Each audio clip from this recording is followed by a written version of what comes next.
Shalom.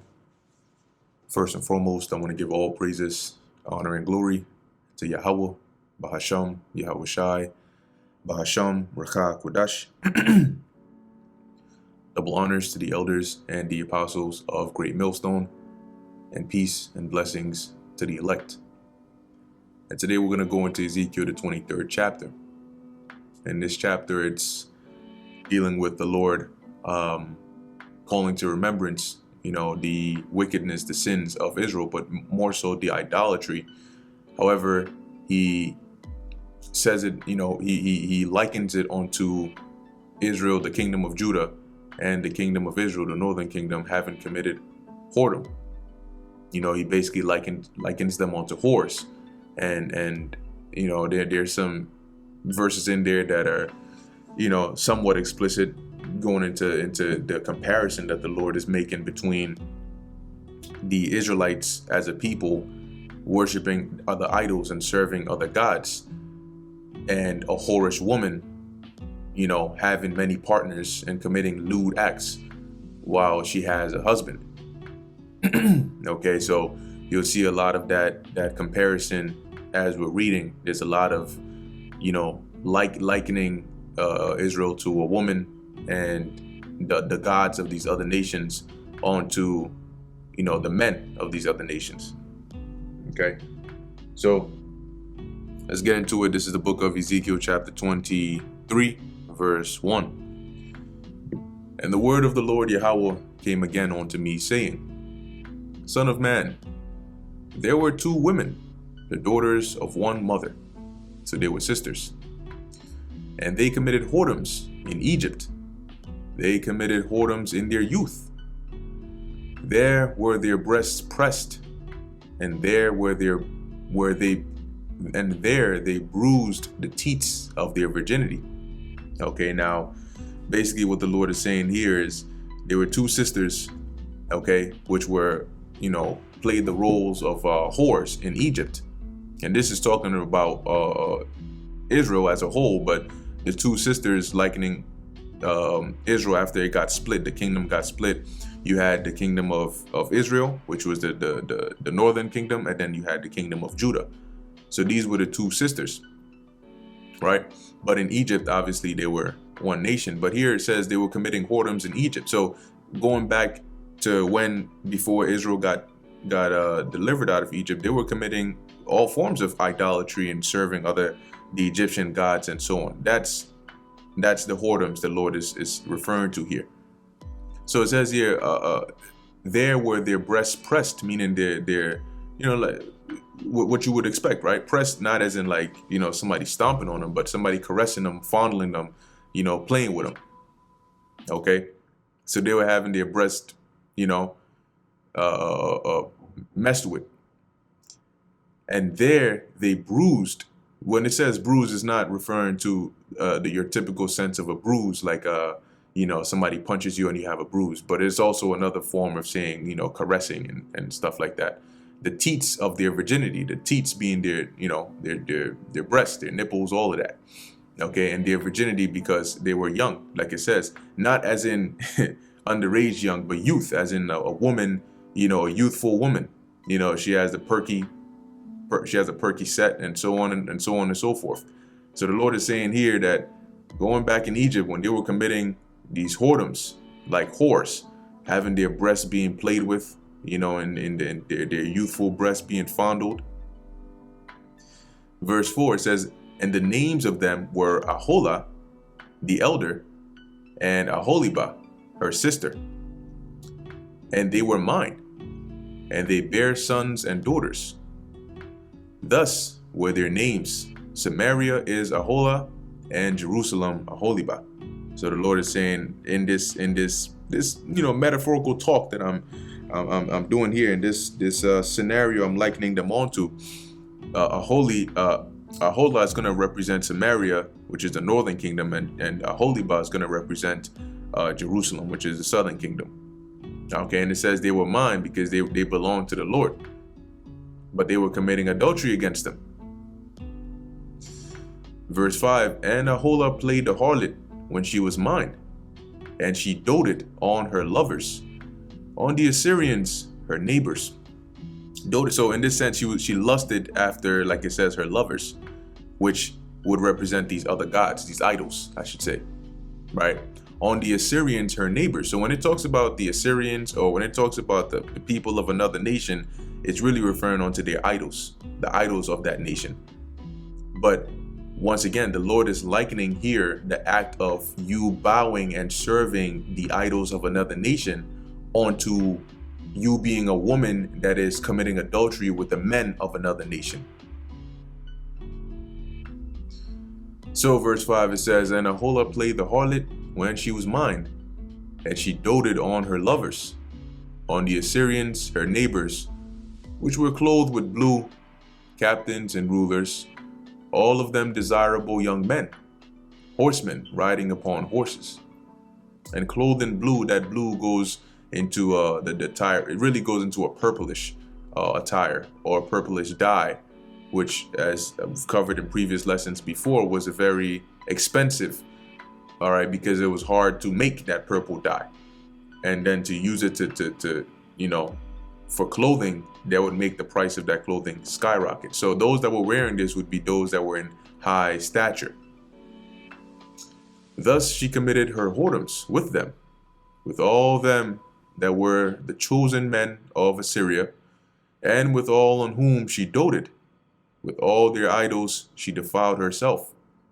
So she was basically going about like a whore, and all the men she lusted after of the Assyrians, she would defile herself with them, i.e., she would serve those gods, those idols. Neither left she her whoredoms brought from Egypt. For in her youth they lay with her, and they bruised the breasts of her virginity, and poured their whoredom upon her. So as she's committing adultery with the Assyrians, she didn't leave her adulterous ways behind, right, from Egypt, but rather she carried it with her. And as it says, in her youth, right, back in Egypt, they lay with her and bruised the breast of her virginity. So they like a whore, they played with her young, youthful breasts, and they poured their whoredoms upon her. They hold her out.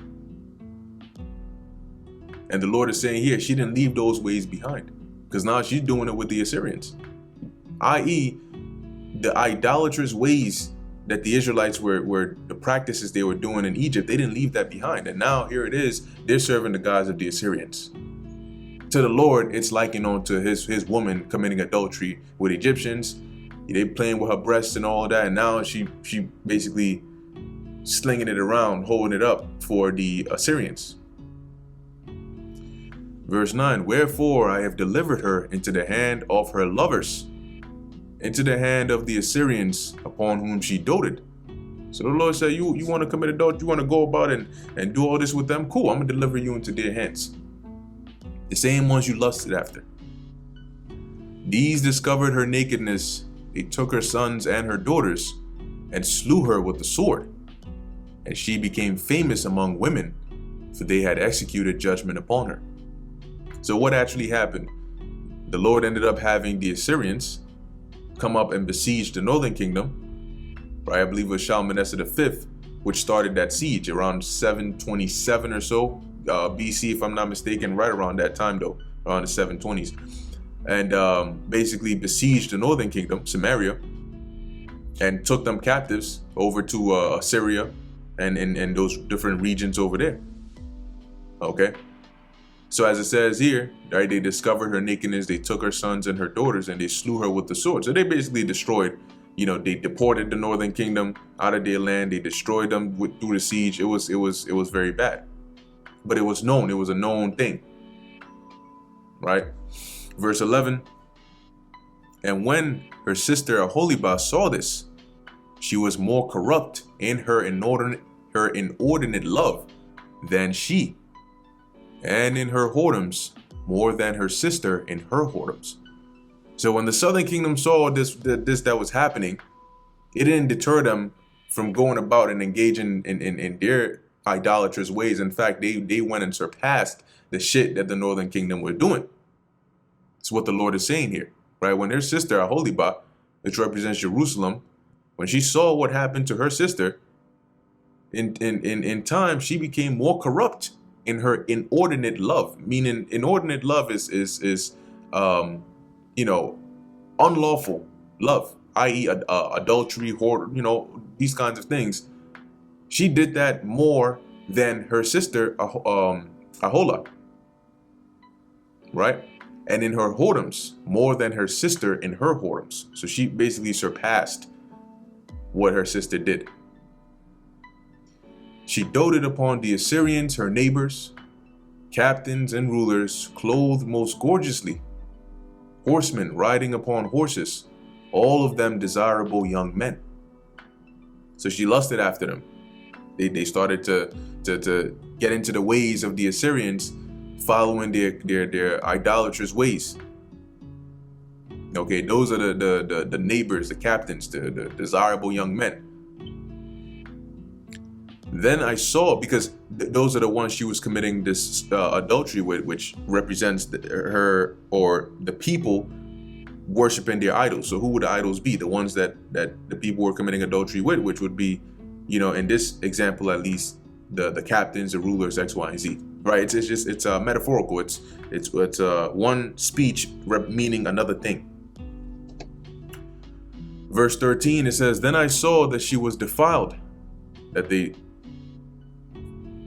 took both one way," meaning that both Ahola and Aholibah, is that, let me see if I got the name correct.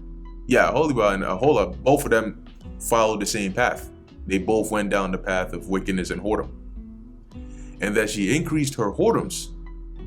For when she saw men portrayed upon the wall, the images of the Chaldeans portrayed with vermilion, girded with girdles upon their loins, exceeding in dyed attire upon their heads, all of them princes to look to, after the manner of the Babylonians of Chaldea, the land of their nativity. So when Aholibah, i.e. the southern kingdom or Judah, saw the ways of the men of Babylon, they saw the attires they were wearing, they saw their as it says, their expensive clothing, all of that, which represents when they started to delve into the idolatrous practices of the Babylonians, right? When they got exposed to these things.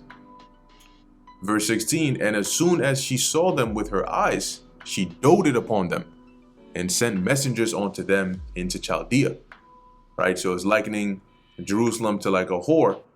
And once she laid eyes on them Babylonians, she sent messengers immediately. She lusted after them. She said, go and get them. Bring them to me.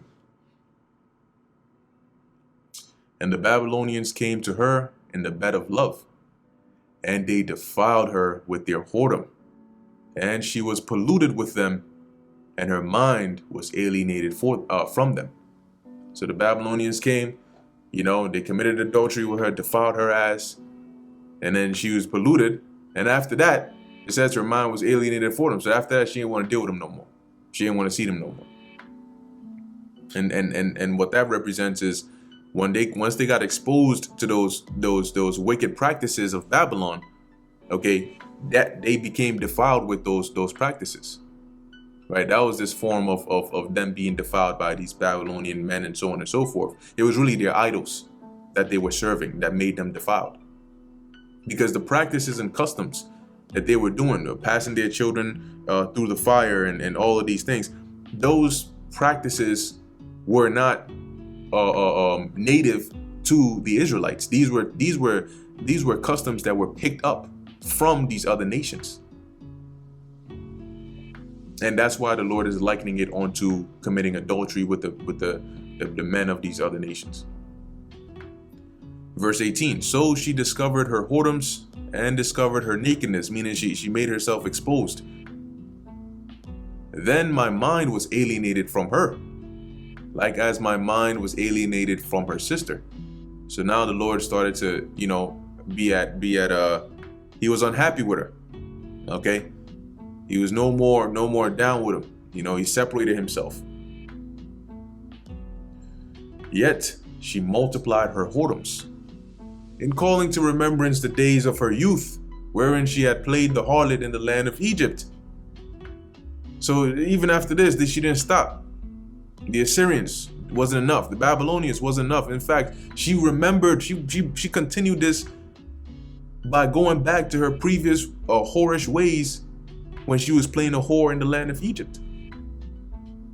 For she doted upon their paramours, whose flesh is as the flesh of asses, and whose issue is like the issue of horses.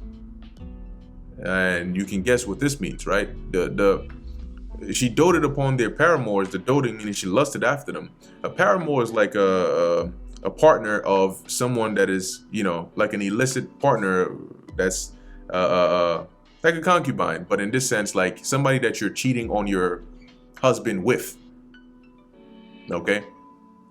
So in this case, she was this metaphor saying that she lusted after these Egyptians, whose flesh, when you actually look into the word flesh, which I'll do, there's different use cases of it, but in this case, it's talking about their rods, their genitals.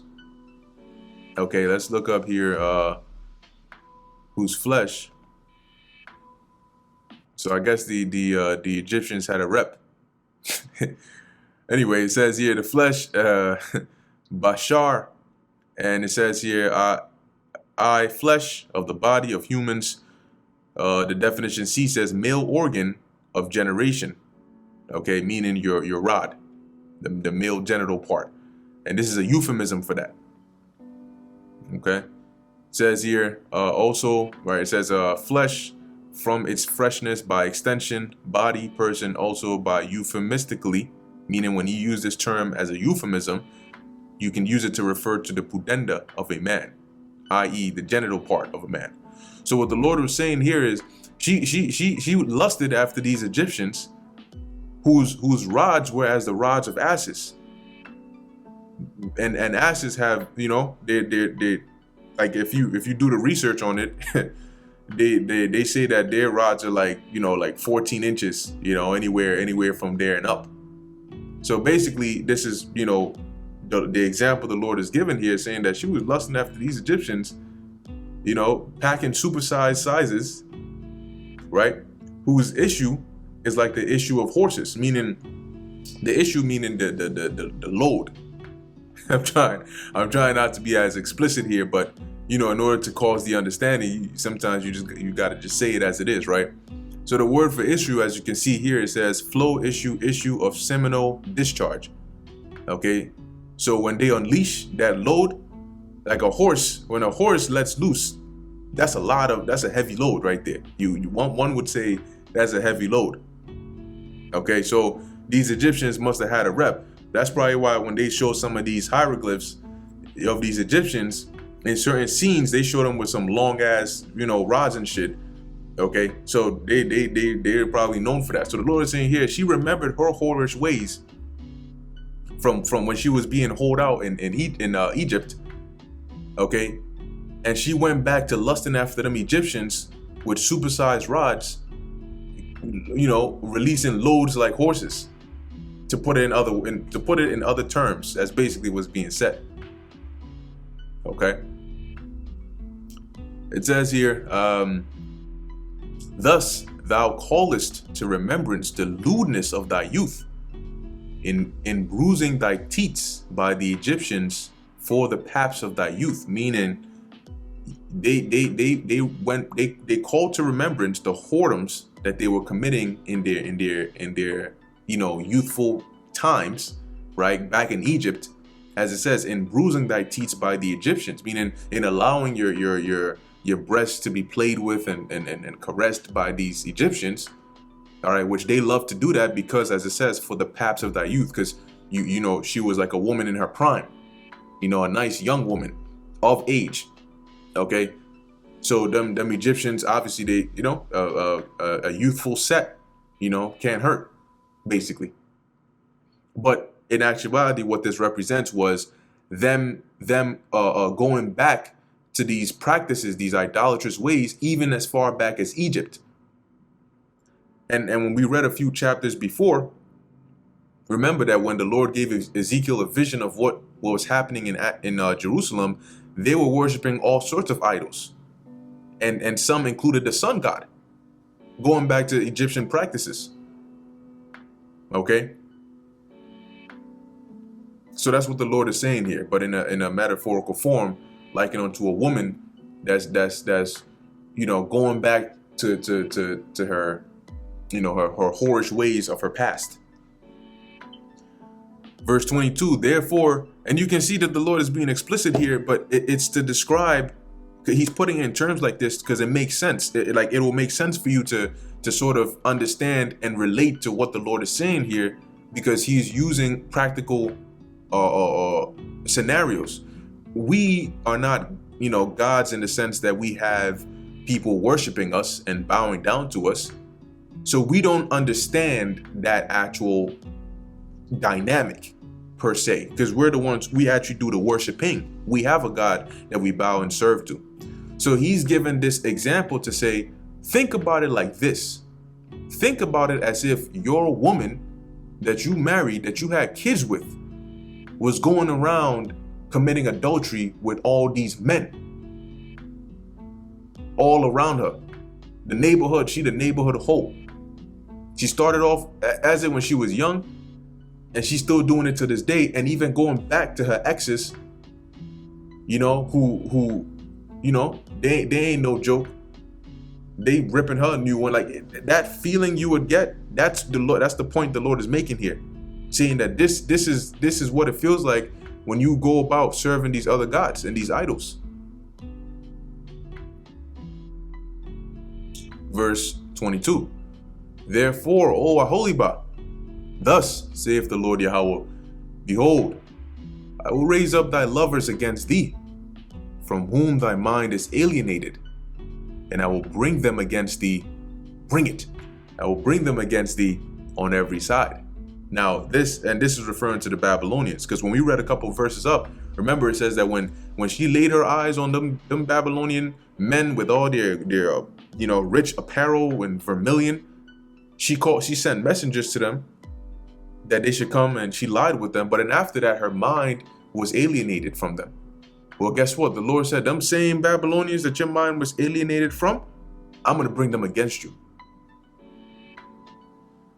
The Babylonians and all the Chaldeans, Pekod and Shoah and Koah, and all the Assyrians with them, and these were all in that region of Mesopotamia. Okay, it says, and all the Assyrians with them, because when the Babylonians were in power, guess what? Yeah, they took down the Assyrian Empire, but the ruling class of the Babylonians were Assyrians themselves. Nebuchadnezzar and Belshazzar and all of them, they were Assyrians. So it says here, all of them desirable young men, captains and rulers, great lords and renowned, all of them riding upon horses. And they shall come against thee with chariots, wagons, and wheels, and with an assembly of people, which shall set against thee buckler and shield and helmet round about. Meaning they're going to come prepared for war. They're going to bring their chariots, with their chariot men, their horses and their horsemen, their wagons, carrying the things that they need. Because remember, when you go to war lasts. It wasn't like war lasts more than 10 or 2 hours. So when you go to war, of course, you're going to have provisions and all of that for your soldiers to survive. So you would have wagons containing these things. You would have them containing, different resources and weaponry and so on and so forth. Right? It says, and wheels, especially if you're going and you have to, besiege another nation. And with an assembly of people, which shall set against thee buckler and shield and helmet round about, which is a siege. That's what they did.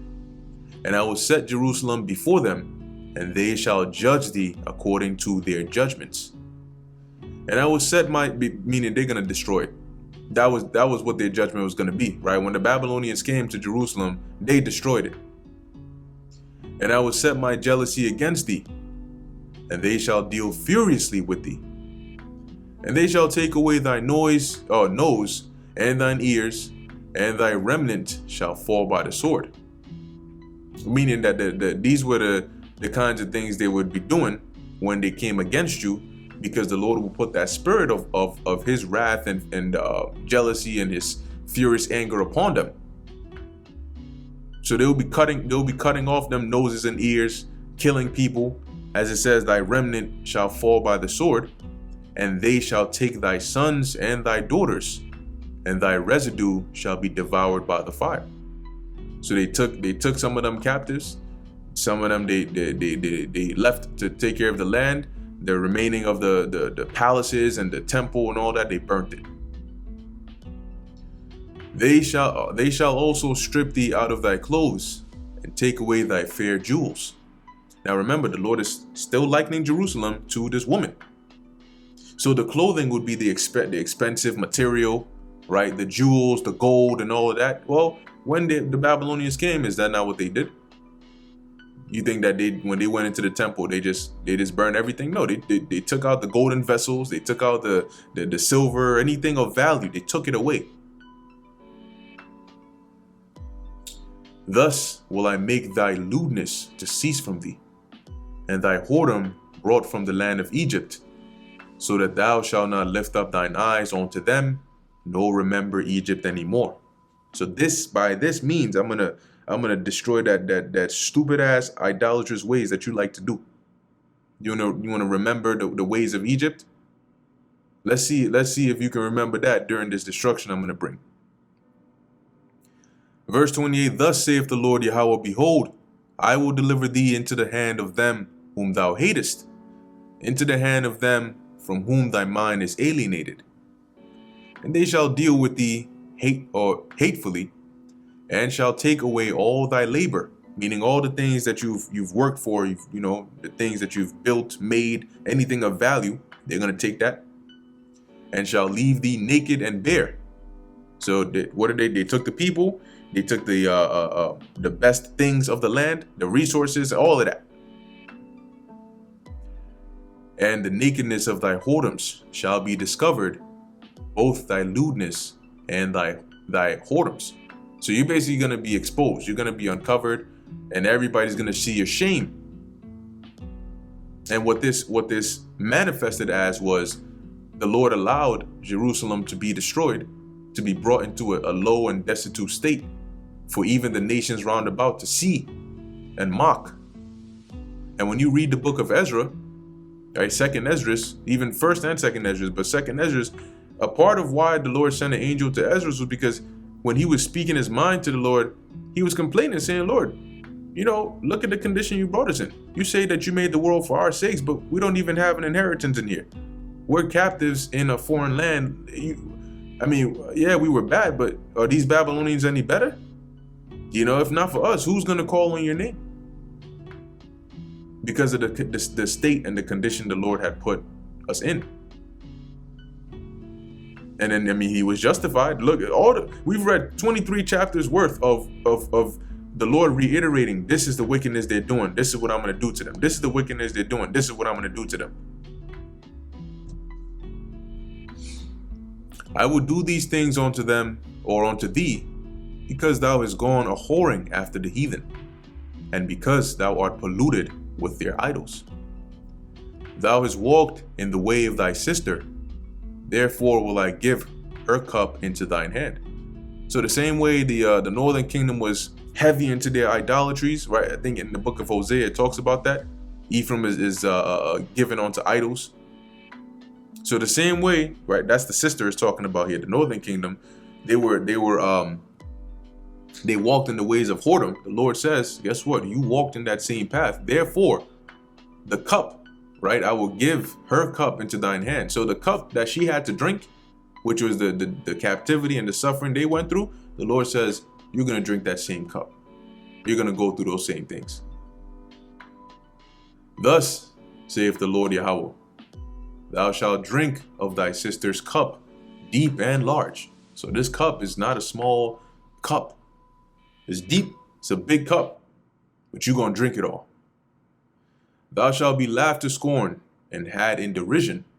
It containeth much. Because what you're going to have to go through, i.e. representing what you're going to have to drink out of this cup, is a lot. And these nations round about, as you're drinking this cup and you're catching hell and you're being brought to a lower state, they're going to have you in derision. They're going to scorn. They're going to laugh. They're going to mock. Thou shalt be filled with drunkenness and sorrow, with the cup of astonishment and desolation, with the cup of thy sister Samaria. So the cup you're going to have to drink is the path that you have to go through, the judgment that you have to undergo for the same wicked acts that your sister did, that you're doing. So it's not going to be fun. That's why it says it's going to be filled with drunkenness and sorrow, the cup of astonishment and desolation. Thou shalt even drink it and suck it out, and thou shalt break the shards thereof. Break it. All right, inside joke. But the point is, meaning you're going to drink all of it, right? You're going to drink it even to the remnants at the bottom of it, and you're going to break it, like, because the cups in the ancient world wasn't like some plastic joint. And pluck off thine own breast, for I have spoken it, saith the Lord Yahweh. Now, it doesn't mean you're going to grab your titties and tear them off of your chest, but it means that they're going to, be in a state of mourning. Like if you look at, for example, I'm going to paint a picture in your head, right? You say you have maybe this woman who just, was in a case, I don't know, something happened. She lost her husband and her kids all in one day or something like that. And she, some women, when they hear news like that, they put their hand on their chest. Some of them actually grab their chest, as they're mourning or crying, and it looks like they're pulling away at their chest. So that's what the Lord is saying here, because of the pain of the destruction that's going to come from you having to drink this cup, right? You're gonna express that mourning. Verse 35. Therefore, thus saith the Lord Yahweh, because thou hast forgotten me and cast me behind thy back. And how did they forget the Lord? Well, what did the Lord said, right? He made a covenant with us in the wilderness. I am your God, you are my people. This is what I require of you. Do it and I'll bless you. If you don't, I'll curse you. Follow these ways. And specifically, the Lord, he made it explicit. He said, do not follow the ways of the heathen. This is why, number one, I'm trying to tell you to get them all out of the land before you go there. But I want to make you separate, holy. I don't want you to be like them. Don't follow their ways. They went up into the land. And what did they do? They followed their ways. And in doing so, they forgot about the Lord.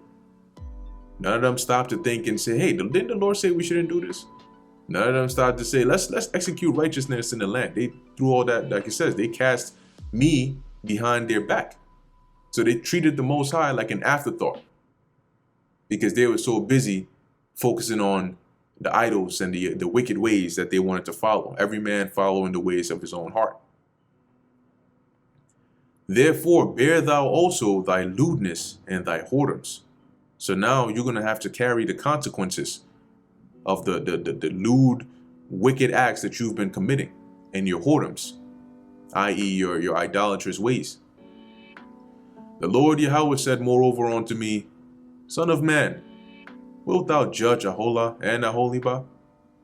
Yea, declare unto them their abominations, that they have committed adultery, and blood is in their hands. So they committed adultery against who? Against the Most High. How so? By worshiping these other idols. Blood is in their hands. What were they doing? Well, it's going to tell us. And with their idols have they committed adultery, and have also caused their sons, whom they bear unto me, to pass for them through the fire to devour them.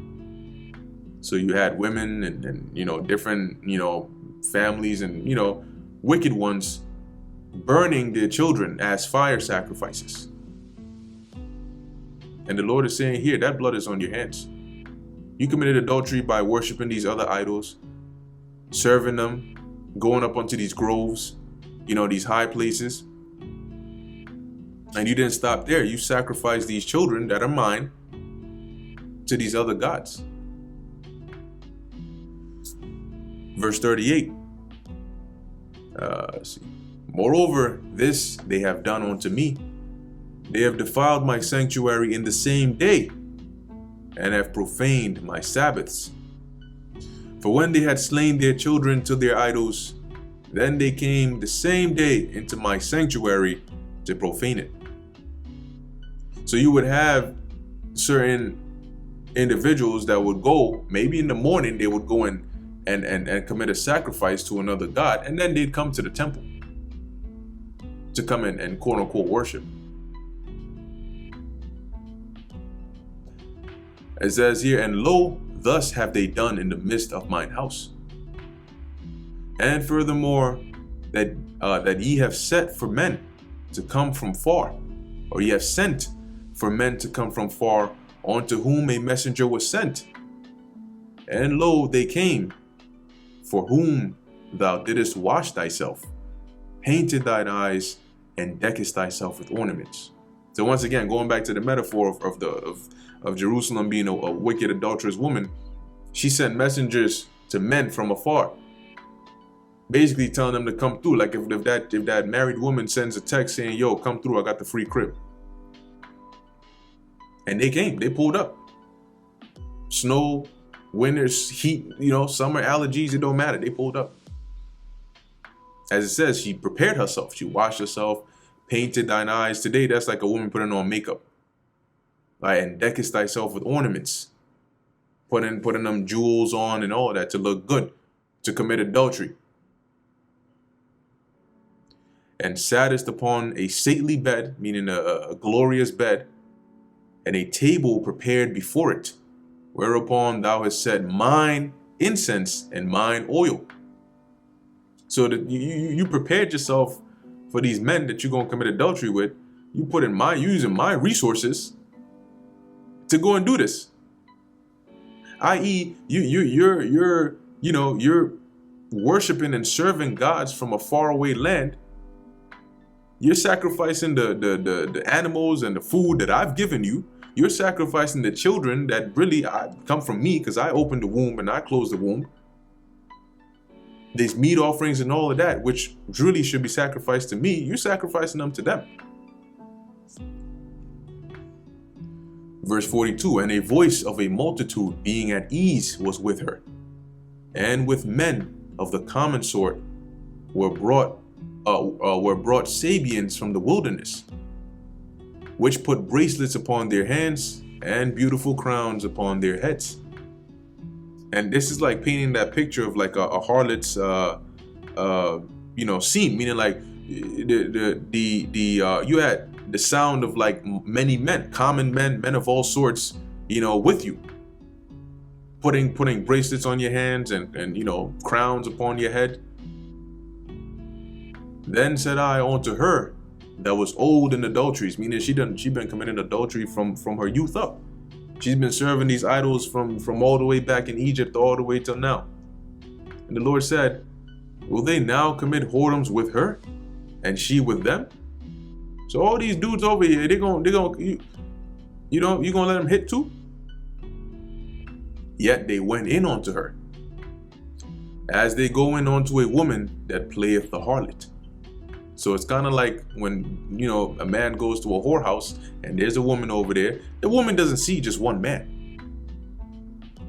She throughout that day, there's a whole bunch of different, men that deal with her.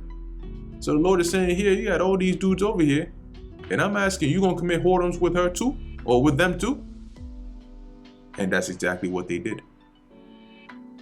As they go in unto a woman that playeth the harlot, so went they in unto Aholah and Aholibah, the lewd women. And the righteous men, they shall judge them after the manner of adulteresses, and after the manner of women that shed blood, because they are adulteresses, and blood is in their hands. Meaning righteous men would look at these women and judge them after this manner to say, these are adulterous women. You got to put them to death. These women have blood on their hands. But thus saith the Lord Yahweh, I will bring up a company upon them, and will give them to be removed and spoiled. So I'm going to bring enemies. I'm going to bring a host, an army against you, and I'm going to give you into their hands, and they're going to remove you from this land, and they're going to spoil you. And the company shall stone them with stones, and dispatch them with their swords. They shall slay their sons and their daughters and burn up their houses with fire. Yeah, because guess what? What was the judgment of an adulterous woman? She was to be put to death. Once again, this is all metaphorical to say that you had all these idols serving all these different gods, which is wickedness. And for that, I'm going to bring this company or this nation against you, and they're going to judge you. They're going to destroy you. So the stoning with stones and all that represents the killing, the destruction that these, in this particular instance, since it mentioned, the two sisters, this is what the Assyrians did to the northern kingdom, and this is what the Babylonians were going to do to the southern kingdom. Verse 48, thus will I cause lewdness to cease out of the land, that all women may be taught not to do after your lewdness. So in this case, for example, if in the actual society you had a woman that was caught in the act of adultery, they would take her to the elders, and then they would bring judgment upon her. So maybe they might stone her, right? But when they did something like that, everybody would witness it. And that way, those that were around, the other women would know, and the man who's committed, if this is consensual, right? In this case, they would both be put to death. Then the community would know, yeah, we're not finna do that. I'm not trying to get those stones. No. So that's what the Lord is saying here. I'm going to make an example out of you to cause that lewdness, that idolatry to cease out of the land.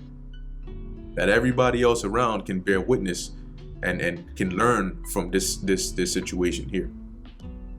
Verse 49, and they shall recompense your lewdness upon you, and ye shall bear the sins of your idols, and ye shall know that I am the Lord Yahweh. So you're basically gonna pay the consequences of all that idolatry that you've been doing. And as you're going through it, you're gonna keep in mind and know that I'm the one who's causing it. Anyway, that's pretty much it for the book of Ezekiel, the 23rd chapter. Lord willing, that was edifying to the elect. In closing, I want to give all praises, honor, and glory to Yahweh, Bahasham, Yahweh Shai, Bahasham, Mercha Kodash. And until next time, Shalom.